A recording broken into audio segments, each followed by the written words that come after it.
एक practice paper है mathematics का, क्लास 7th का है ये। और क्लास 7th में आप देख पा रहे होंगे मेंसुरेशन का टॉपिक है, सॉरी कंपेयरिंग क्वांटिटी का टॉपिक है। कंपेयरिंग क्वांटिटी के कुछ अच्छे क्वेश्चंस हैं, इसको हम लोग ट्राई करेंगे बनाने का और देखते हैं किस तरह से हम लोग कितनी जल्दी इसको बना पाते हैं। चलिए शुरू करते हैं। शुरू का क्वेश्चन एमसीक्यू है, तो हम सीधे क्वेश्चन की बात करते हैं। Rita had 24 pages to write by evening. She had completed 25% of her work. How many pages are left? मतलब उसको 24 पेज टाइप करने थे या लिखने थे, जो भी है, उसमें से उसने 25% काम कर लिया, मतलब 1/4 काम उसका हो गया है और बाकी काम बच गया। तो कितना काम बच गया ये पूछा जा रहा है। ध्यान रखें, प्रश्न में ये नहीं पूछा जा रहा है कितना काम उसने कर लिया है। You have to find how much part of work are left. तो टोटल उसके पास 24 पेजेस हैं, उसमें उसको 25% उसने कर लिया। तो आप चाहें तो 24 का 25% निकाल लें, तो ये कैंसिल हो जाएगा। तो 6 पेज उसने कर लिए राइट बाय इवनिंग। तो अगर 24 में से उसने 6 कर लिए हैं तो बचेगा 18। ऑप्शन आपका ए करेक्ट ऑप्शन है, इसमें आप टिक लगा दो, ये सही उत्तर हो जाएगा आपका। सेकेंड पार्ट है ratio of 9 metre to 9 centimetre is. तो जब आप रेशियो का क्वेश्चन करें, you must be careful about the order. 9 metre है तो इसका मतलब है 9 मीटर पहले रहेगा। तो 9 मीटर को अगर मैं कन्वर्ट करूंगा तो ये 900 सेंटीमीटर हो जाएगा और ये 9 सेंटीमीटर है। तो 900 से 9 को अगर मैं कैंसिल करूंगा तो ये 100:1 आएगा। आपका option A he correct option है, इसके अलावा आपको कहीं और भटकने की ज़रूरत नहीं है। और 1:100 आपका एक दिमाग भटकाएगा, मगर इस पर नहीं आना है, आपको ऑर्डर को ध्यान रखना है। थर्ड क्वेश्चन है एमसीक्यू का ही। Convert 0.25 into percentage. 0.25 को अगर परसेंट में कन्वर्ट करना है तो पहले इसको मैंने फ्रैक्शन में कन्वर्ट कर लिया, उसके बाद 100 से मल्टीप्लाई करके परसेंटेज कर दिया। तो ये दोनों कैंसिल हो जाएंगे सीधा और 25% आपका आंसर आ जाएगा। ऑप्शन बी ऑप्शन आपका करेक्ट ऑप्शन है, आप बी में टिक लगा सकते हैं। नेक्स्ट जो पार्ट है क्वेश्चन का वो है फोर्थ क्वेश्चन है, ये भी एमसीक्यू है। इसमें कहता है if an item cost of an item is ₹50, it was sold with the profit of 12%, find its selling price. तो सेलिंग प्राइस का फार्मूला आप अप्लाई कर सकते हैं इसमें। मैं आपको एक दूसरे शीट पे ले जा करके दिखा देता हूँ। सेलिंग प्राइस का जो फार्मूला है वो कुछ इस तरह से होगा। Selling price equal to 100 plus profit है तो प्रॉफिट और लॉस है तो लॉस में माइनस हो जाएगा गेन परसेंट अपान 100 इंटू CP। इस फार्मूले को सीधे सीधे अप्लाई कर सकते हैं आप, चाहें तो अलग अलग कैलकुलेट करके निकाल लें, लेकिन फार्मूला भी अप्लाई कर सकते हैं। तो गेन परसेंट कितना है देख लें। गेन परसेंट है 12, तो आप इसको लिखेंगे 100 प्लस 12 अपान 100। कॉस्ट प्राइस कितनी थी एक बार देख लेता हूँ मैं, 50 रुपये था कॉस्ट प्राइस, 50। तो you have to write here 50। 50 से इसको कैंसिल किया, 2 बार ये कैंसिल हो गया। 112 अपॉन 2, 2 5 जा इंटू 6 जा, तो ₹56 इसका करेक्ट आंसर होगा। आप देख लें आपके ऑप्शंस में 56 है या नहीं है। तो देखते हैं, तो हमको ऑप्शन ए में 56 मिलता है, यही आपके क्वेश्चन का करेक्ट आंसर हो जाएगा। क्वेश्चन नंबर 5, ये 2 मार्क क्वेश्चन दिख रहा है, मतलब थोड़ा सा आपको इसको सॉल्व करके दिखाना पड़ेगा, एमसीक्यू नहीं है। Ayan gets 25 marks in UT1, but in UT2 he gets only 12 marks. Find his decreasing percent in marks. इसके मार्क्स डिक्रीज हो गए हैं, पहले वो 25 पाया था, बाद में वो 12 में उतर आया, मतलब मार्क्स इसके कम हो गए, डिक्रीज हो गए। आपको कितना डिक्रीज हुआ उसका परसेंटेज निकालना है। डिक्रीज तो आपको पता चल ही जा रहा है, अगर 25 से 12 हुआ तो 13 नंबर कम हो गया, ये तो दिख रहा है, बट हमको डिक्रीज इन परसेंटेज निकालना है। कैसे निकालेंगे आइए देखते हैं दूसरी शीट में। तो इसमें क्या है कि UT1 में उसने पाया है 25 मार्क्स, UT2 में उसने पाया है 12 मार्क्स। तो डिफरेंस कितने का आया?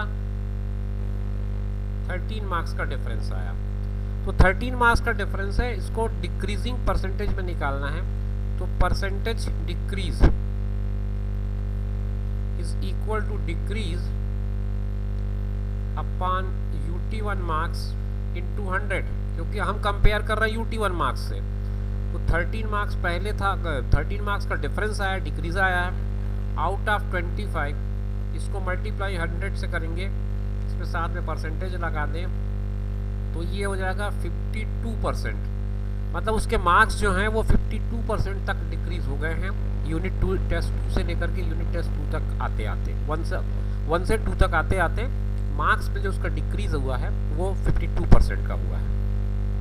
क्वेश्चन नंबर 6 में हम पहुंच गए हैं। क्वेश्चन नंबर 6 हमसे ये पूछता है, Meena saves ₹400 from her salary, this was 10% of her salary, find her salary. Meena जो है वो 400 रुपये बचाती है अपनी सैलरी से, ये 10% है उसकी सैलरी का। फाइंड हर सैलरी, आपको उसकी सैलरी निकालनी है। तो हम इसको यहीं पे बना देते हैं, बन जाएगा। हम उसकी सैलरी मान लेते हैं, let her salary be x. तो इसका 10% है, तो 10% of x is equal to 400। उसकी जो सैलरी है वो एक्स थी, उसका 10% वो सेव करती थी, सेविंग कर लेती थी, तो 10% ऑफ एक्स ये 400 के इक्वल है। तो 10 इंटू एक्स अपॉन 100 इज़ 400। तो आपको एक्स निकालना है, तो यहाँ से एक्स की वैल्यू आराम से निकल जाएगी। 400 थोड़े 10 करिए, ये तो कैंसिल हो गया, तो एक्स की वैल्यू आ जाएगी टोटल में 4000 rupees.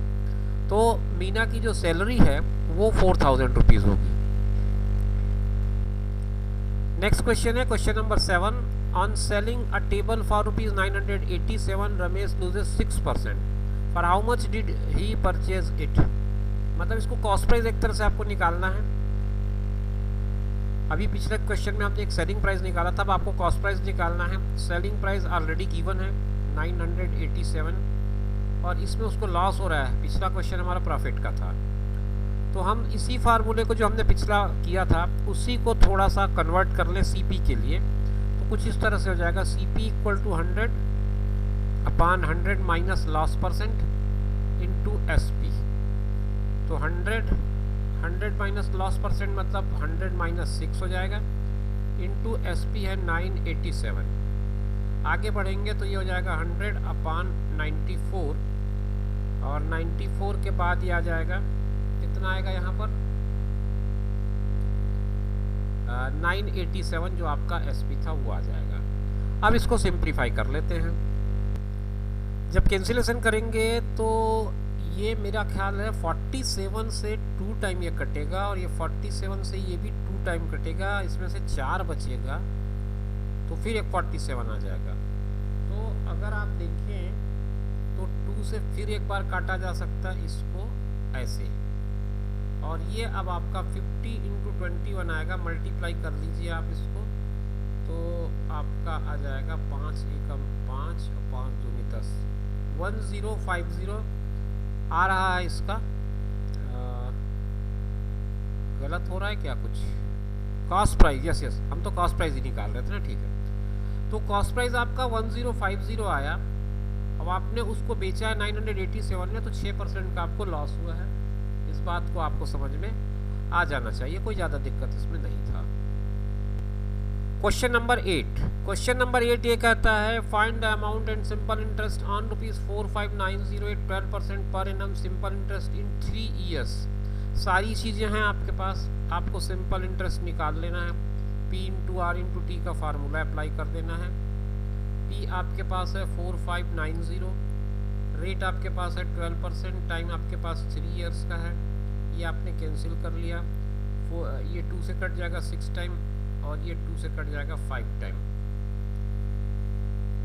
Find the amount and simple interest on ₹4590 at 12% per annum is simple interest in 3 years. बहुत सिंपल क्वेश्चन लग रहा है मुझे, कैलकुलेशन में हो सकता है थोड़ा बहुत आपको दिक्कत आए, तो वो दिक्कत को आप चेक कर लेना।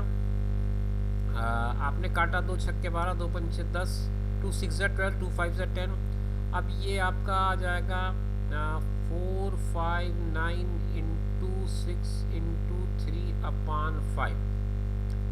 अब आप इसको सिंप्लीफाई करेंगे और एक आंसर को लाएंगे। फाइनली देख लेते हैं फाइनल कैलकुलेशन के बाद जो आएगा वो आंसर मैं यहाँ पर लिख देता हूँ।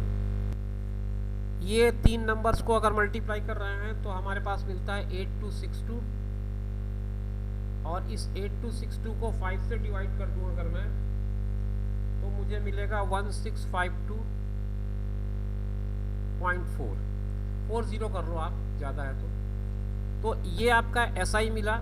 अभी अमाउंट निकालना बाकी है, तो अमाउंट के लिए आप क्या करेंगे, प्रिंसिपल और SI को ऐड कर देंगे।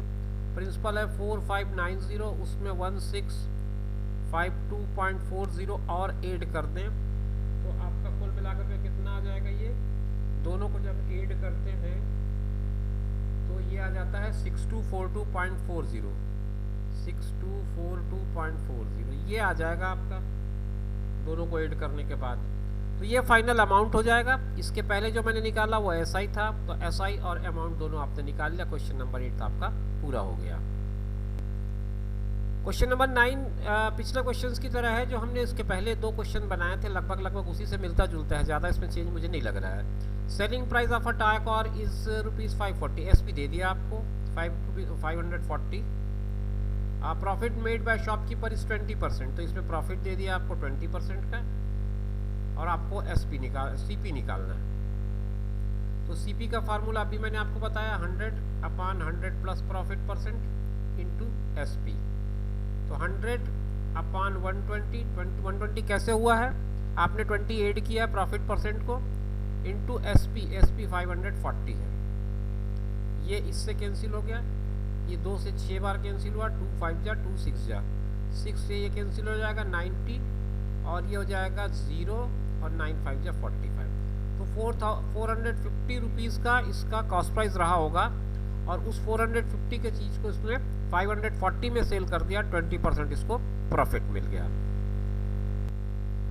और ऐसे वैसे हम आखिरी क्वेश्चन में आ गए, क्वेश्चन नंबर 12 में पहुंच गए हैं। आपको इस क्वेश्चन को देख के लग रहा होगा 2 पार्ट है, 2 पार्ट इसलिए है, शायद ये 4 नंबर का क्वेश्चन है, 4 मार्क क्वेश्चन होने के कारण इसको 2 पार्ट में डिवाइड कर दिया गया है, 2 मार्क ईच, ऐसा हम मान लें। पहले पार्ट में आपको रेट फाइंड करना है, और ये प्रिंसिपल है, ये SI है, ये आपका टाइम।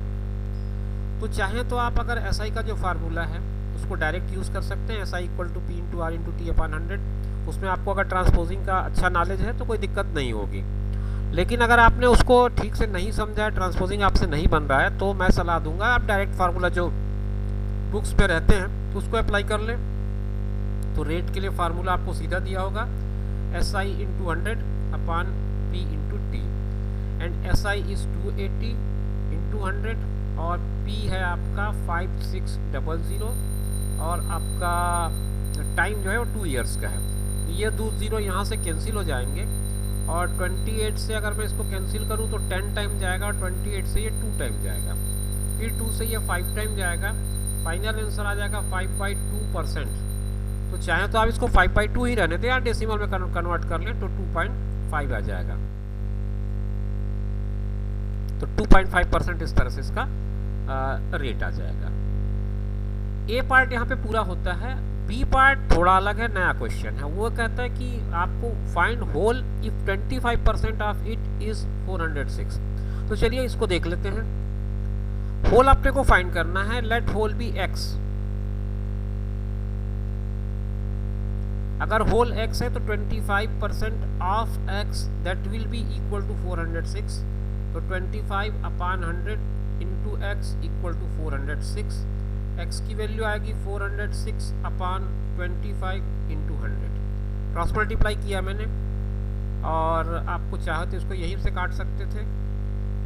तो ये कितना हो जाएगा, 4 1 जा 4 4 जा 16, 4 6 जा 24, सॉरी एक मिनट थोड़ा गलत हो रहा है, चेक कर लेते हैं हम। 4 6 जा और 0 की जगह 2, 4 4 जा 16, 1624 आपका फाइनल आंसर आएगा। होल पार्ट आएगा इसका, जिसका 25% 406 है। तो उम्मीद है आप लोगों को ये क्वेश्चन जितने भी थे 1 to 10, कोई कंफ्यूजन अगर आपके माइंड में रहा होगा तो वो क्लियर हो गया होगा। फिर भी कोई डाउट आया हो इस सोल्यूशन ड्यूरिंग द सोल्यूशन, तो आप कमेंट पे लिख दे, तो मैं देख लूँगा कि कहाँ पर आपको क्या कंफ्यूजन आ रहा है, फिर उसको मैं अगले किसी पार्ट में आपके साथ शेयर कर लूँगा। फिर मिलेंगे कुछ और नए क्वेश्चंस लेकर। Bye bye.